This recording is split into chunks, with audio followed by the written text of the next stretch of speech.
საქართველო და მსოფლიო, ევროკავშირი და შეერთებული შტატები, კავკასია და საქართველოს მეზობლები, ჩვენი რეგიონის პრობლემატიკა და კონფლიქტები, საქართველოს საგარეო პოლიტიკა, ანალიზი და კომპეტენტური სტუმრები, ჩვენი თანამემამულეების საქართველოს ფარგლებს გარეთ და დიასპორის საკითხები.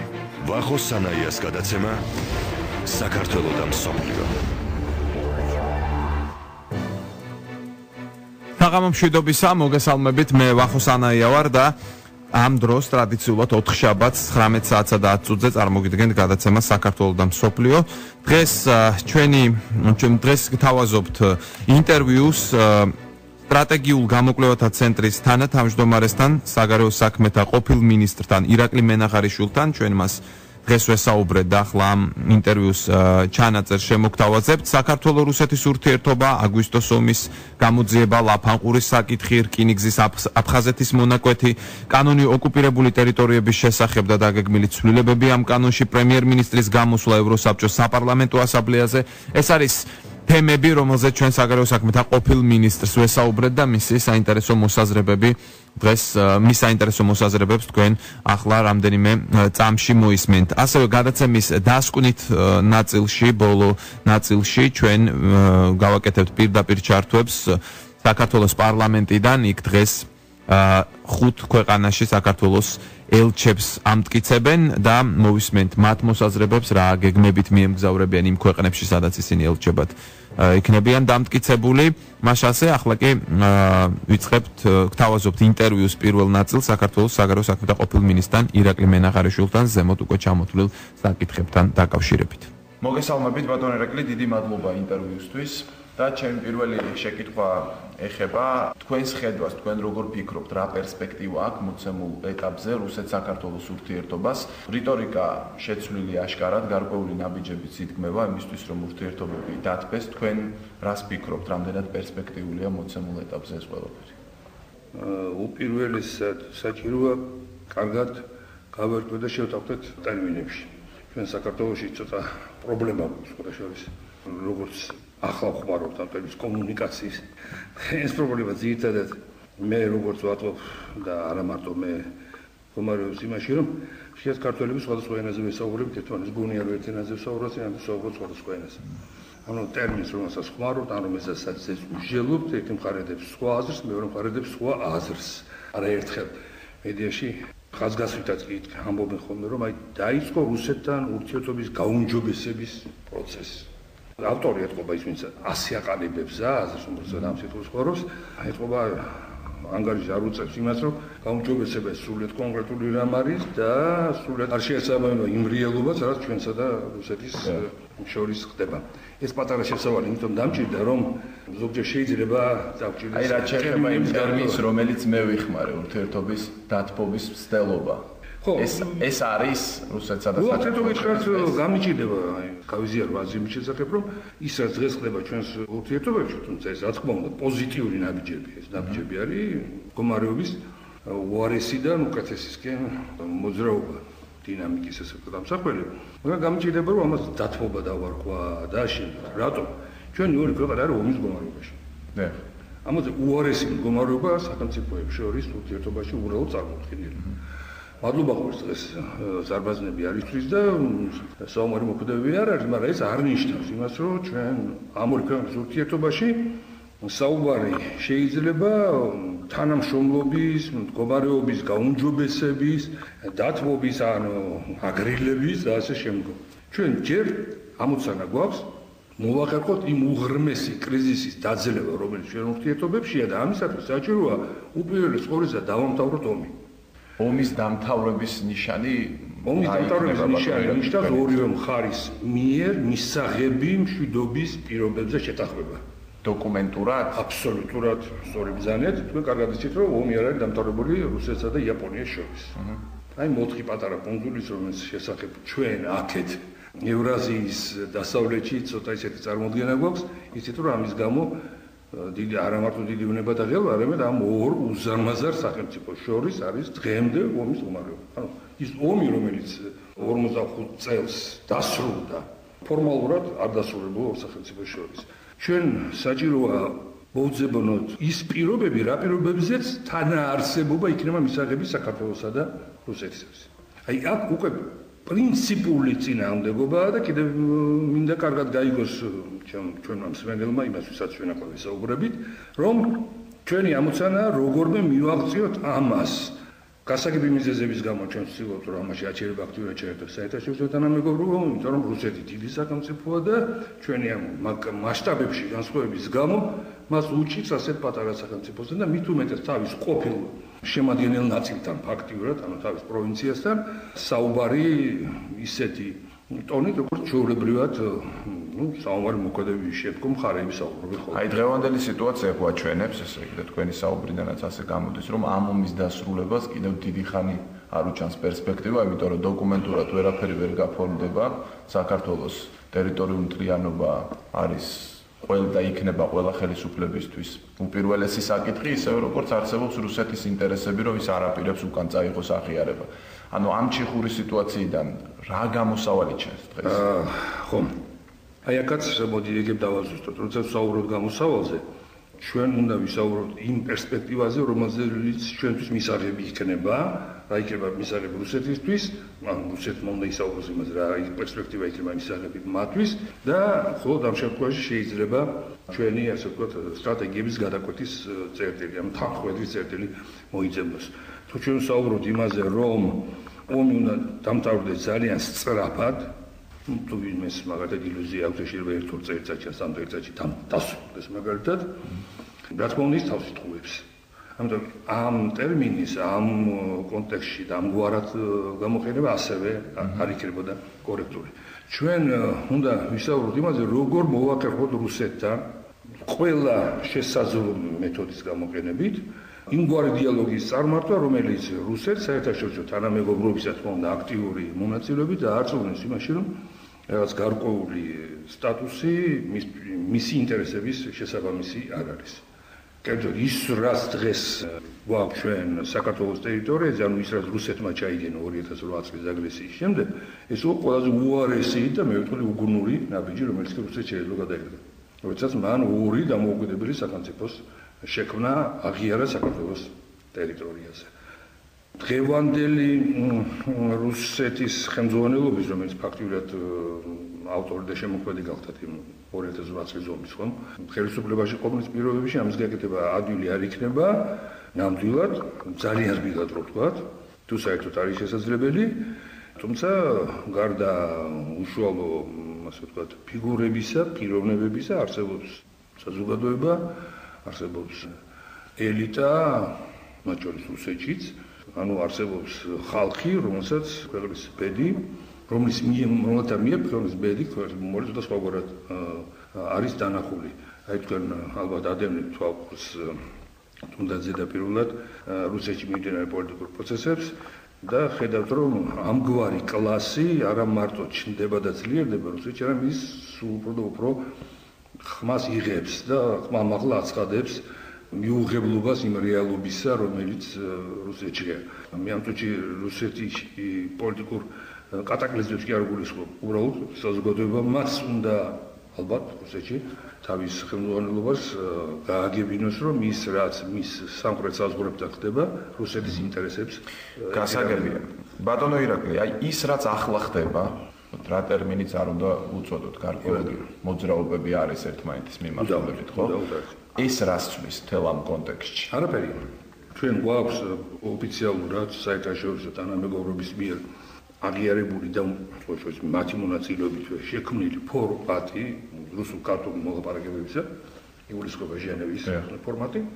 ამ ფორმატის არსებობა თავისთავად არის მნიშვნელოვანი. მე არაერთხელ მithქვამს, რომ კონკრეტული როდესაც შეკითხვას მისვამდა, იქნა თუ არა ამ კონკრეტულ შეხვედრაზე რაიმე მიღწეული, თუ არა რა არის მაშინ რატომ არის ეს რაც ვკითხდება თუ ყველა შეხვედრისას რაიმე კონკრეტული ნაბიჯი არ გადავდგეთ წინ. ცოტა ასეთი სუსრაფი მიდგომა სამწუხაროდ ეს ჩვენთვის დამახასიათებელი. საქმე ისა გახლავთ, რომ ამ თითოეული შეხვედრის მიზანია როგორმე შეინარჩუნოს თავი, ანუ შემდგომი შეხვედრა, უზრუნველყოს შემდგომი შეხვედრა შედგეს. ანუ უზრუნველყოს, რომ ეს პროცესი არ გაწყდება. რატომ? იმიტომ რომ ეს ფორმატი თავისთავად არის მნიშვნელოვანი, იმიტომ რომ იქ შესაძლებელია ფორმა მიიღოს და გაფორმდეს თუკი ის შეთანხმებები, რომელიც დედაქალაქებში იქნება მიღებული. აქ იგულისხმება თბილისის, მოსკოვის და ევროპისა და ასე ვთქვათ, სხვა გლობალურ მოთამაშეთა დედაქალაქები. პოლიტიკა იქ კეთდება და არა მოლაპარაკების მაგიდასთან. მოლაპარაკების მაგიდასთან ბოლოს ფორმდება ხოლმე უკვე მიღებული გადაწყვეტილებები. ამიტომ ეს მნიშვნელოვანია. აი ჟენევასთან ერთად გვაქვს მეორე ფორმატი. ეს ფორმატი გვაქვს. გარდა ამისა, საქართველოს ხელისუფლებამ გადაწყვიტა, რომ დამატებითი არხები შეექმნა იმისათვის, რომ რუსეთთან ყოფილიყო კონტაქტი, რათა გზავნილები იმის თაობაზე, თუ რამდენად მნიშვნელოვანია, ვთქვათ, რუსეთისათვის შვიდობიანი საქართველოს, კეთილგანწყობილი საქართველოს არსებობა მის საზღვარებთან, იმ მდგომარეობაზე, რომელიც დღეს აგვაქვს, აი თუნდაც აი ამგვარი მესიჯების, ასე ვთქვათ, მისატანად კიდევ დამატებითი არხები შეექმნა.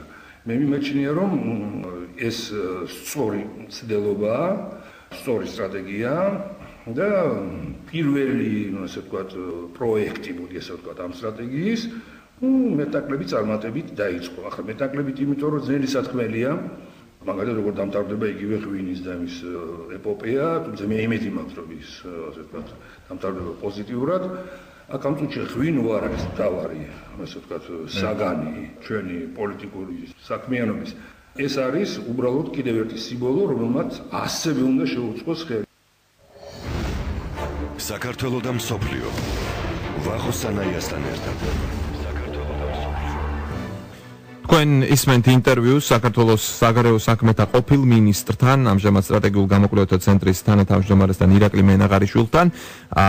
საქართველო-რუსეთის ურთიერთობაზე, აგვისტოს ომის გამოძიებაზე, ლაფანყურის საკითხზე, რკინიგზის აფხაზეთის მონაკვეთზე, კანონზე ოკუპირებული ტერიტორიების შესახებ, პრემიერ-მინისტრის გამოსვლაზე, ევროსაბჭოს საპარლამენტო ასამბლეაზე. ეს ინტერვიუ გაგრძელდება სულ ცოტა ხანში რეკლამისა და საინფორმაციო გამოშვების შემდეგ. მე ვახო სანაია ვარ.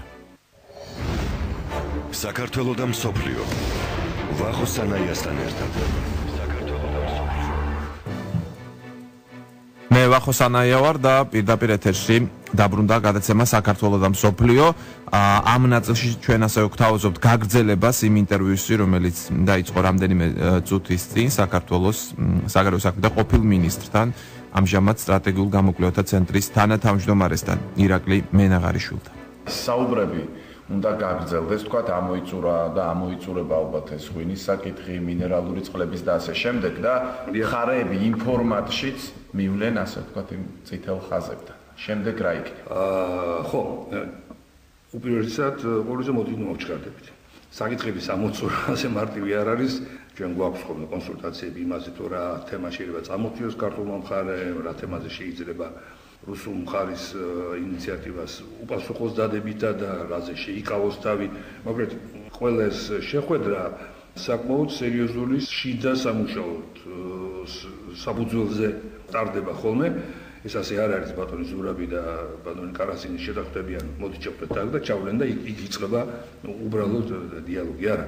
ყველა წინასწარ ემზადება, ყველა მხარე, როგორც წესი, ემზადება ხოლმე ასეთი. ანუ ამ შეხვედრების გაგრძელება და დროში გაგრძელება არის საქართველოს სახელმწიფოს ინტერესებში. რა თქმა უნდა, იმის გათვალისწინებით, რომ ნაბიჯ გამოიკვეთება, ალბათ შეიძლება სხვა ფორმატებით, სადაც შეიძლება მსგავსი კონტაქტები იყოს, ეს შეიძლება უკვე იყოს საერთაშორისო არენაზე, შეიძლება იყოს მესამე მხარეთა ჯართვით.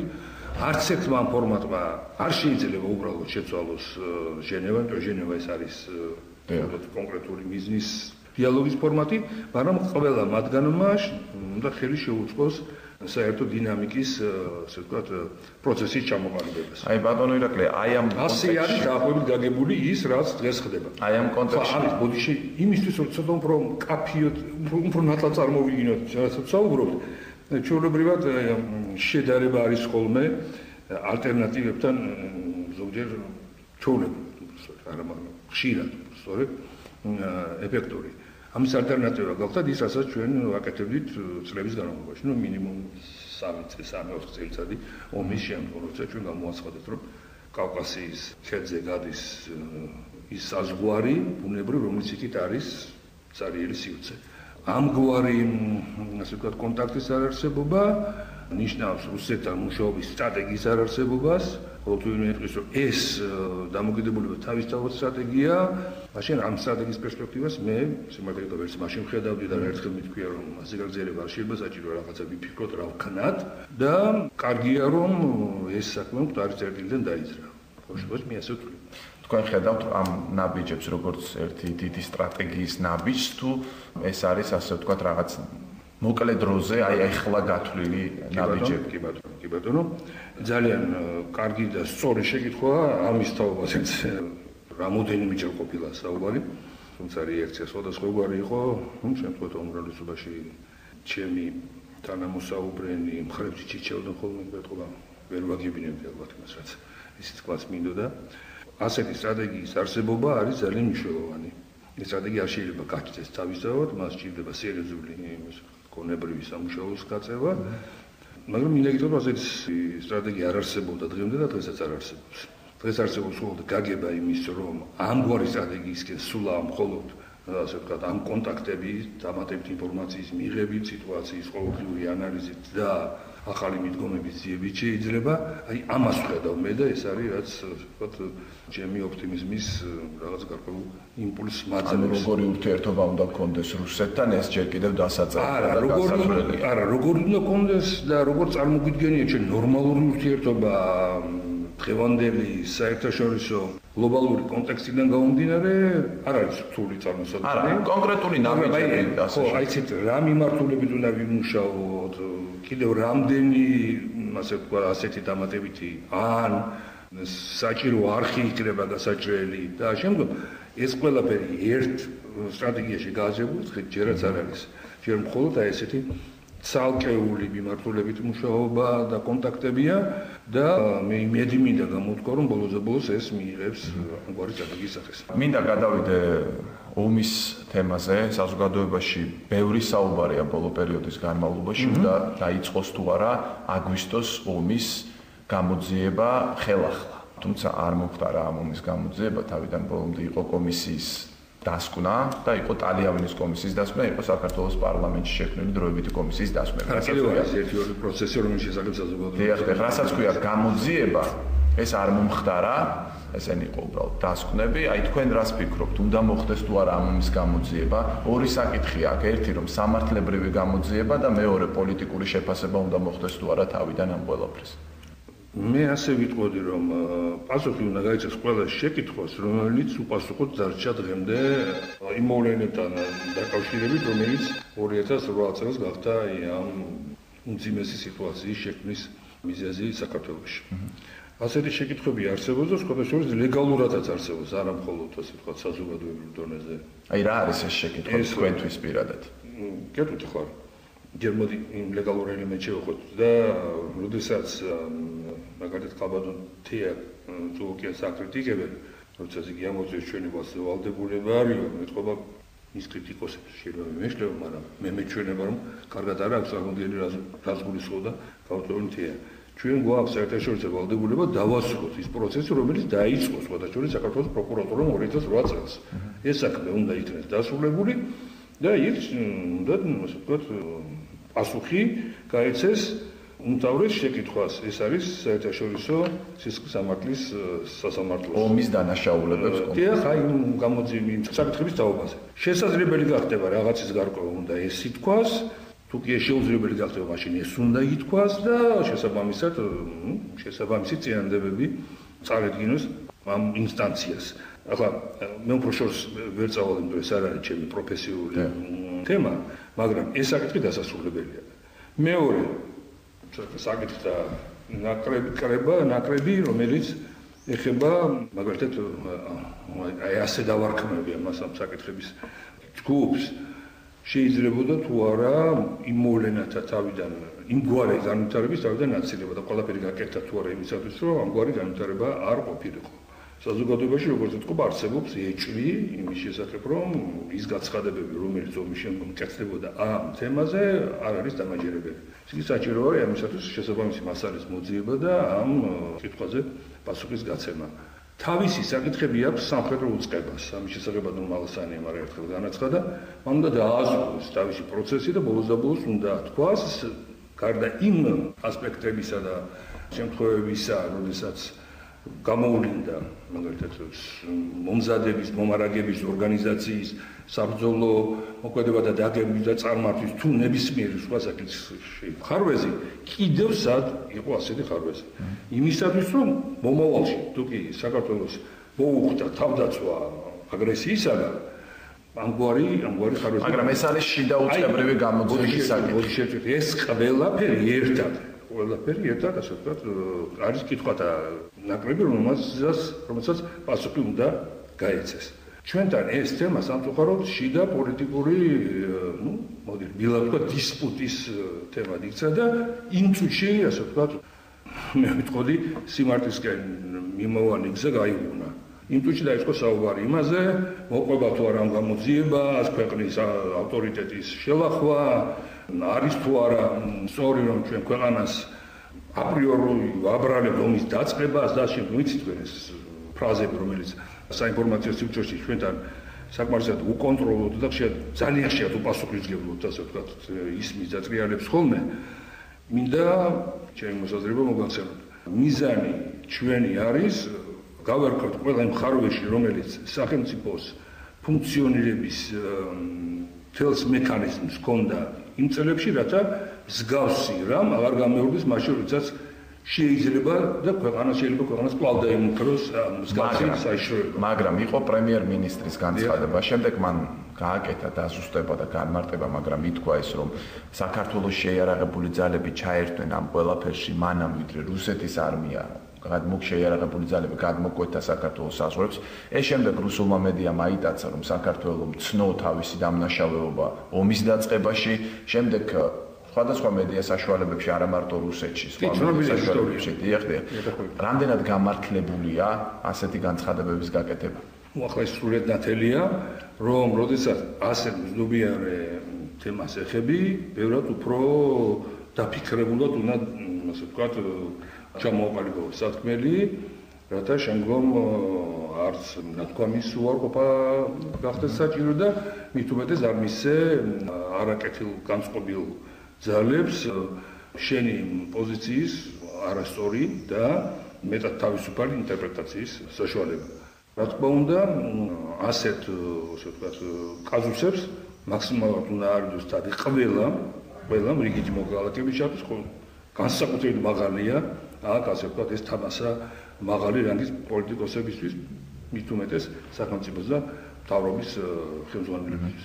კიდევ ერთი საკითხი ეხება ლაფანყურის თემას. ამ თემაზეც პრემიერ-მინისტრიც აკეთებს განცხადებას, თავდაცვის მინისტრიც, სხვა ოფიციალური პირები, მაგრამ თავად ოფიციალური პირების განცხადებებში არის განსხვავება. რამდენად სახიფათოა ეს თემა ბატონო ირაკლი საქართველოსთვის ჩვენ ვიცით რომ რა ხდებოდა ვთქვათ პანკისის ხეობასთან დაკავშირებით 2001 წელს და როგორი სახიფათო თემა იყო ეს საქართველოსთვის ახლაც გაიშხერა სიტყვა ტერორისტების მომზადებამ საქართველოს ტერიტორიაზე და ასე შემდეგ. რას ფიქრობთ ლაფანყურის თემაზე? თქვენი აზრით გაქვთ თუ არა ინფორმაცია რა მოხდა იქ ან რა შთაბეჭდილება გრჩებათ?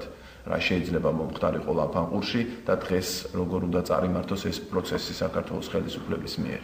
რაც შეეხება ინფორმაციას მე სამწუხაროდ საბედნიერო ვასრულის ინფორმაცია რომელიც ალბათ ყველა მოქალაქეთა უმრავლესობას იმიტომ რომ საშუალება მქონდა ამ მოვლენასთან დაკავშირებული დინამიკისთვის ხალხური მედიები და მხოლოდ მედიის საშუალებით ვარავთ არის განსხვავებული წყარო მე არ მქონია და არ მოგდრემდე და ეს გასაგებიც არის არ შედის უბრალოდ ჩემს არც აკადემიურ და არც სამსახურებრივ ფუნქციებში. რაც შეეხება არის თუ არა სახიფათო. პირველი რაც ერთმნიშვნელოვნად უნდა გავიგოთ ყველა რომ ქვეყნისთვის ყველაზე სახიფათო და ყველაზე მძიმე ეს არის დამალულის ასე ვთქვათ სიმართლე ან ნახევარ სიმართლე რომელიც რაღაც ასე ვთქვათ კონკრეტული პოლიტიკური თუ სხვა ინტერესების გათვალისწინებით არის ხოლმე ფორმირებული. ჩვენ ამ უამრავი მაგალითი გქონია ჩვენი უახლოესი ისტორიის განმავლობაში და ვიცით მაგალითად როგორ ზიანდება ჩვენი სახელმწიფო საზოგადოებრივი ინტერესები და თითოეული მოქალაქის ინტერესი ამგვარი მოვლენებით. ასე რომ სიმართლის დამალვა არის უპირველესი საფრთხე, რომელიც შეიძლება არსებობდეს მათ შორის ამგვარ მოვლენასთან დაკავშირებით. ახლა რაც შეეხება მისი გამოძიების და შემდგომ მოვლენათა განვითარების პერსპექტივებს. საქართველოს ტერიტორიაზე დაიღუპა რამოდენიმე შეიარაღებული ადამიანი, მათ შორის საქართველოს მოქალაქეები. საქართველოში საქართველოს საზოგადოებამ უნდა იცოდეს, რა მოვლენას ჰქონდა ადგილი აქ, რასთან გვაქვს ჩვენ საქმე. რაღაც მსგავსი, ასე ვთქვათ, გარკვეული ვერსიისა იქნა თავის დროზე გაცხადებული ხელისუფლების მიერ. მაგრამ ის ან ისე გაკეთდა, ან იმდენად შორს იყო ჭეშმარიტებისგან, რომ საზოგადოებაში, ასე ვთქვათ, ამან შეკითხვები ვერ მოხსნა. ამიტომ საჭირო არის ამ სამუშაოს გაწევა. ახლა როდესაც საუბრობენ საშიშია თუ არა, შემთხვევათა უმრავლესობაში გულისხმობენ იმას, დაბრალდება თუ არა საქართველოში ვინმე რომელიმე ფიგურას, პოლიტიკურს ძალოვანი სტრუქტურის თანამშრომლს, მოსწავლე სახელმწიფოსთან დაკავშირებულ რომელიმე პიროვნებას კონტაქტი ტერორისტებთან და ასე შემდგომ. მძიმე თემა, ძალიან მძიმე თემა, მაგრამ ეს თემა უკვე გასცდა იმ ზღვარს, რომელსაც შეიძლება და ეარსება, რომლის ფარგლებში შეიძლება ეს ინფორმაცია კონფიდენციური ყოფილიყო. ახლა ყველაფერი უნდა იქნეს გამოკვლეული და ის თუ ვინმე არის კონკრეტული დამნაშავე, მას უნდა პასუხი მოითხოვოს, ამით უნდა წერტილი დაისვას ამ ისტორიას. სხვა გამოსავალი, სიმართლე გითხრა, მე აქ უბრალოდ შესაძლებლად არ მეჩვენა. საქართველო და მსოფლიო ვახო სანაიასთან ერთად. თქვენ უსმენთ ინტერვიუს საქართველოს საგარეო საქმეთა ყოფილ მინისტრთან, სტრატეგიულ გამოკვლევათა ცენტრის თანათავმჯდომარესთან, ირაკლი მენაღარიშვილთან. თემები ნაწილი, რომელსაც უკვე ინტერვიუს დროს შევეხეთ, საქართველო-რუსეთის ურთიერთობა, აგვისტოს ომის გამოძიება, ლაფანყურის საკითხი, რკინიგზის აფხაზეთის მონაკვეთი, კანონი ოკუპირებული ტერიტორიების შესახებ, პრემიერ-მინისტრის გამოსვლაზეც ვისაუბრებ ცოტა ხანში ევროსაბჭოს საპარლამენტო ასამბლეაზე. ირაკლი მენაღარიშვილთან ეს ინტერვიუ დღის განმავლობაში ჩავწერეთ ჩვენ, თქვენ მოისმინეთ მისი გარკვეული ნაწილი, რამდენიმე წუთში რეკლამა გველოდება, შემდეგ საინფორმაციო გამოშვება და შემდეგ ამ ინტერვიუს გაგრძელებას მოისმენთ. რამდენიმე წუთში გადაცემა საქართველო და მსოფლიო კვლავ პირდაპირ ეთერშია. საქართველო და მსოფლიო, ევროკავშირი და შეერთებული შტატები, კავკასია და საქართველოს მეზობლები, ჩვენი რეგიონის პრობლემატიკა და კონფლიქტები, საგარეო ურთიერთობები, მთავარ მოკავშირეებსა და საერთაშორისო ორგანიზაციებთან, საქართველოს საგარეო პოლიტიკა, ანალიზი და კომპეტენტური სტუმრები, ჩვენი თანამემამულეების საქართველოს ფარგლებს გარეთ და დიასპორის საკითხები. ყოველ ოთხშაბათს 19 საათზე რადიო იმედის ეთერში ვახო სანაიას გადაცემა საქართველო და მსოფლიო. საქართველო და მსოფლიო ვახო სანაიასთან ერთად.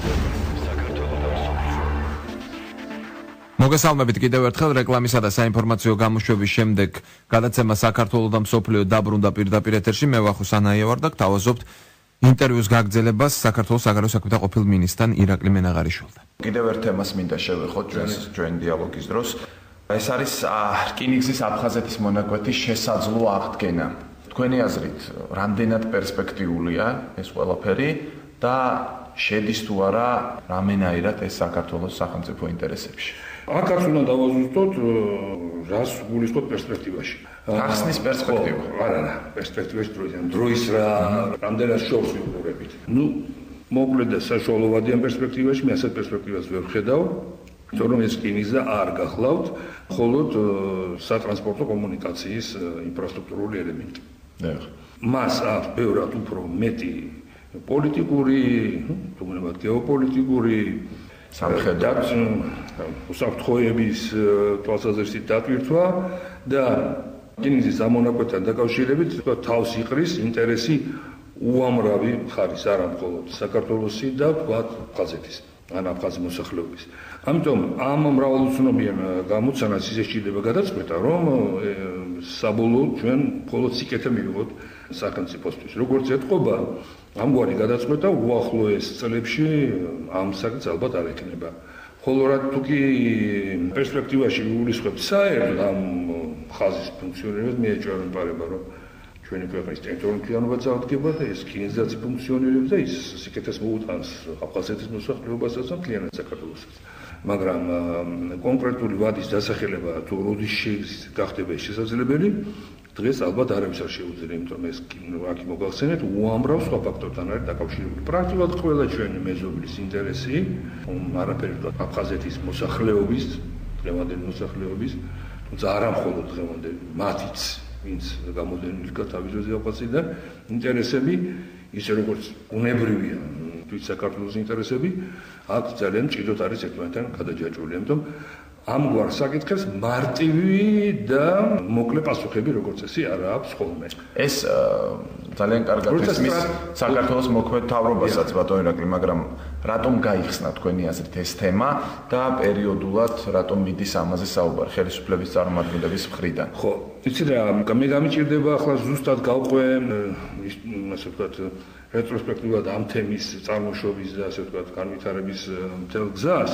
მაგრამ როგორც მახსოვს, იგი ერთხელ მე მგონი გაჟღერდა საზოგადოების ერთ ნაწილში, რომელიც მსჯელობდა და ფიქრობდა, თუ რა თქმა უნდა, ჩემი ხელთ არსებული ინფორმაცია საკმარისია და კორექტულია, ფიქრობდა ქართულ-აფხაზური ურთიერთობების გამოძიების გზებზე და შეაძლებლობებზე. გასაგები მიზნების გამო, განსაკუთრებით 2008 წლის შემდგომ ეს არ გახლავთ ადვილი ამოცანა, თუმცა არც შეუძლებელი, მე ვთვლი, მაგრამ თლად ადვილი არ არის. და ეს ნაბიჯი დასახელდა როგორც ერთ-ერთი, იდეის ავტორების აზრით ეფექტური საშუალება ქართულ-აფხაზური ურთიერთობის აღდგენისა და გაღრმავების თვალსაზრისით.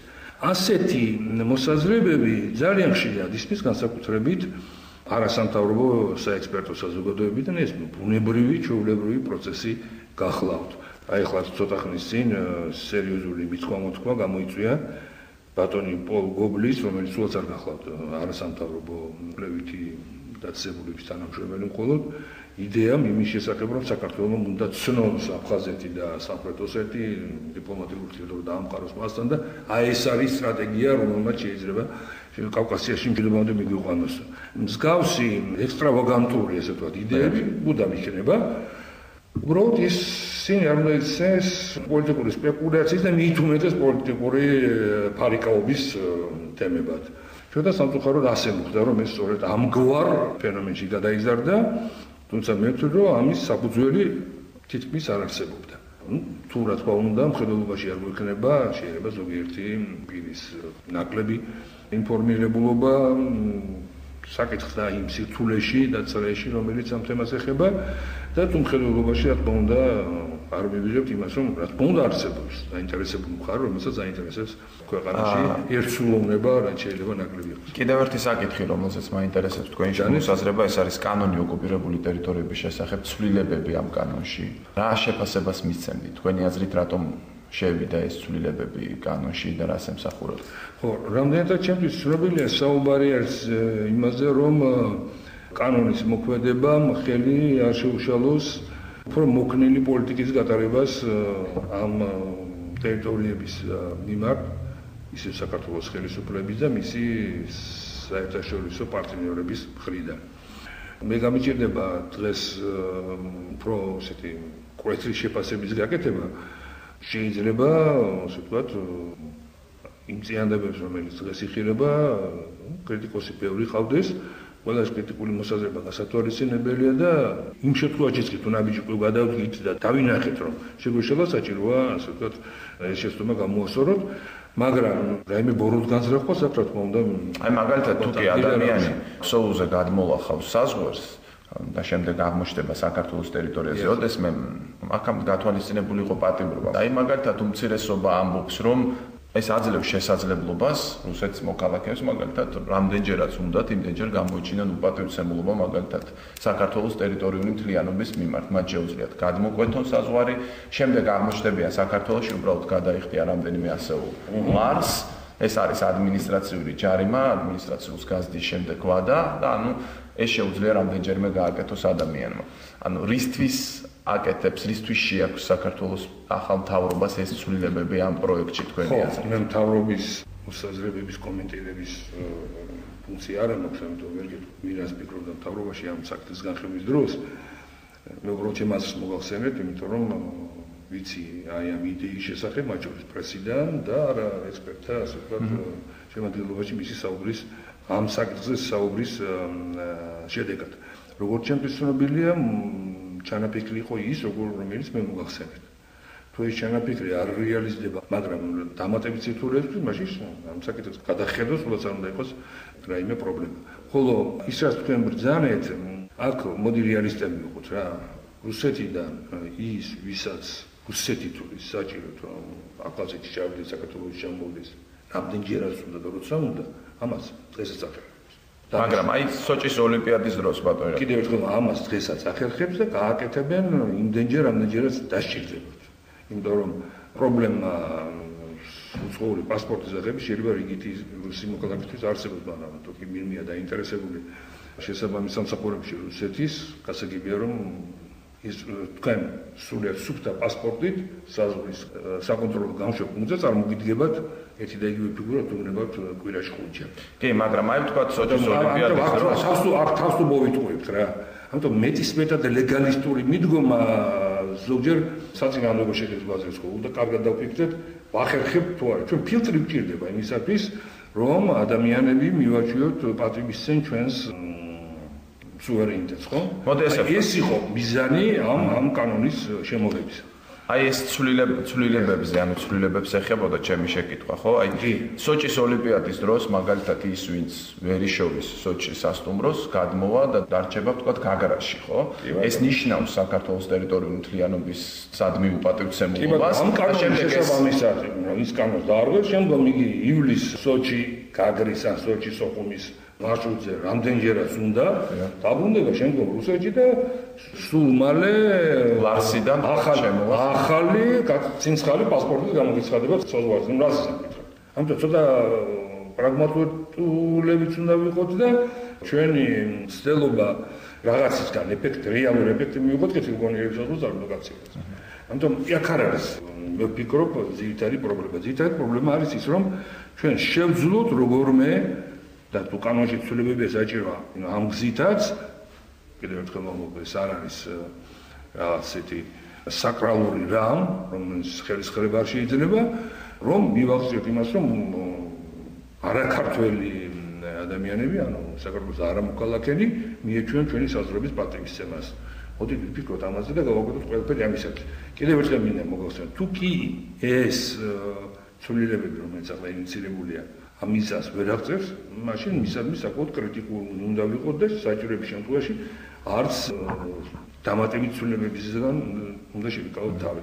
მაგრამ არც თავი არ უნდა მოვიტყუოთ, რომ იცით რა, ჩვენ როცა კანონში რაღაცას ჩავწერთ, ეს ავტომატურად აიძულებს ვინმეს პატრიოტიზმს საქართველოს ეს ასე არ ხდება ხოლმე. და ბოლოს მინდა შევეხოთ ივანიშვილის გამოსვლას სტრასბურგში.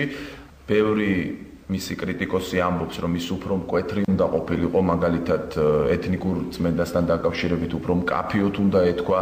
თქვენ ზოგადად როგორ შეაფასებთ ამ გამოსვლას და იყო თუ არა სწორად აქცენტები დასმული პრემიერ-მინისტრის მხრიდან? აქ ორი ნაწილია, ერთი მისი გამოსვლა, როდესაც თქვათ ის წინასწარ შედგენილ ტექსტს აცნობდა საზოგადოებას და მეორე, როდესაც კითხვა-პასუხის რეჟიმზე გადავიდნენ პრემიერი და ევროპელი დეპუტატები. კი ბატონო. მე ჩემი მოსაზრება უკვე თქვენს კოლეგას ერთ-ერთ მოახსენეთ და როგორც ჩემთვის ცნობილია ეს ინფორმაცია გავიდა კიდევ რამდენად გაფრთხილდა და რამდენად გაიცნო საზოგადოება, მაგრამ ჩვენი რადიო მსმენელი ბევრი არაფერი მას დასამატებელი. მე ვთვლი, რომ ბატონმა პრემიერ-მინისტრმა სტრასბურგში თითქმის ყველა ის გზავნილი ჩაიტანა, რომელსაც ევროპა ელოდა. ანუ პასუხები იმ შეკითხვებზე, იმ ინტერესზე, რომელიც ევროპას ჰქონდა მისადმი, როგორც პოლიტიკური ფიგურისადმი, როგორც ევროპის საბჭოს წევრი სახელმწიფოს და საყვარელთა სპეციფიური სახელმწიფოს, რომელსაც აქვს ამბიციები გახდეს ერთიანი ევროპული ოჯახის წევრი, ამ გვარი სახელმწიფოს წამყვანი ფიგურის შესახებ. მიმაჩნია, რომ მოხსენება ამ მოთხოვნას ძირითადში პასუხობდა. რატომ ძირითადში? იმიტომ რომ ყოველთვის შეიძლება მოძებნოთ რაღაც თემა, რომელიც ვიღაცას უფრო ეძვირფასება და შეიძლება ვიღაცას მყავს ამას უნდა გავაკეთებულიყო ყურადღება თუ სხვაზე. მაგრამ ძირითადად ეს ამოცანა იქნა შესრულებული. რაც შეეხება დისკუსიის ნაწილს, მე მას ცოტა გვიან მოусმინე, ამიტომ მე პირველი კომენტარები დროს ვერაფერს ვიტყოდი. მინდა გითხრათ, რომ აქაც იგი იყო სულად გულწრფელი და ამბობდა იმასაც ამბობს ყველა სხვა შემთხვევაში ამ თემებზე, თუმცა მე პირადად შეიძლებოდა აქცენტები ცოტა განსხვავებულად დამესვა. აი რომელ საკითხებს? უფრო ზოგადად ვიტყვი, მე ვფიქრობ, რომ შეიძლებოდა ნაკლები აქცენტები დასმულიყო ყოფილი ხელისუფლების მიერ ჩადენილ დარღვევებზე. საერთო მე ვიტყოდი ასეთი შეფასება ყოფილი ხელისუფლების საქმიანობას ქართულმა ხალხმა გააკეთა და გააკეთა ეს 1 ოქტომბერს. ეს იყო ძალიან მკაფიო, ძალიან ნათელი და ძალიან მე ვიტყოდი კრიტიკული შეფასება. ამაზე მინიშნება, მე მგონი სულად საკმარისი იყო ამ თემაზე საუბრისათვის. მაგრამ ეს ასე ვთქვათ პოლიტიკური გემოვნების საქმეა, მე ასე ვთვლი, შეიძლება სხვანაირად, შეიძლება პრემიერ-მინისტრის სხვანაირად თulis ეს მისი საქმეა. ყოველ შემთხვევაში იქ არ ყოფილა საკითხი, რომელიც თუმცა შემდგომ კი გაჩნდა რამოდენიმე ინფორმაცია, რომელიც იყო დაუზუსტებელი. მაგალითად ელჩების დანიშნვის შესახებ ითქვა. მე მგონია, თუ აქ არ გაკეთებულა, აუცილებელია მსგავსი გაუგებრობების, ასე ვთქვათ, სასწრაფოდ გასწორება, იმისთვის რომ აუდიტორიას არ დაჭეს შტაბის წინება, რომ ვინმე სიგოს მის შეცდომაში შეყვანეს. უბრალოდ ამ დონეზე უხერხული. დიდი მადლობა მე გაფიქრეთ საინტერესო საუბრისთვის. მადლობა. საქართველოს და მსოფლიო ვახო სანაიასთან ერთად